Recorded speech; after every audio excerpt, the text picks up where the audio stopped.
রাগের মাথায় আপনি সন্তানকে বললেন তুই মর, ফেরেশতারা বলল আমিন। তোর ভবিষ্যৎ অন্ধকার, ফেরেশতারা বলল আমিন। রেগে মেগে আপনি আপনার মেয়েকে বললেন জীবনেও তোর কপালে স্বামীর ভাত জুটবে না, ফেরেশতারা আবারও বলল আমিন। আচ্ছা, আপনি না সেই ব্যক্তি যে তার নিজের জীবনের চাইতেও সন্তানকে বেশি ভালোবাসেন?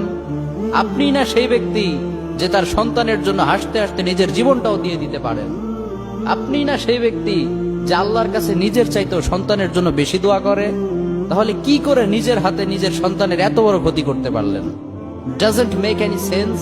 কমন সেন্স বলতে কিচ্ছু নাই আপনাদের?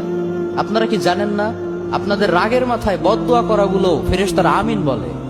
দাওয়াতুল ওয়ালিদ আলা ওয়ালাদিহি, বাবা মা তার সন্তানের জন্য যেই দোয়া করে সেটা ভালো হোক কিংবা বদদোয়া হোক, আল্লাহ সেটাই কবুল করে নেয়।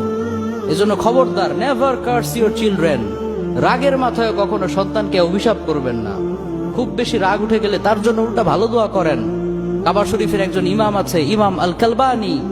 তার মায়ের যখন প্রচন্ড পরিমাণে রাগ উঠে যেত, সে তার ছোট্ট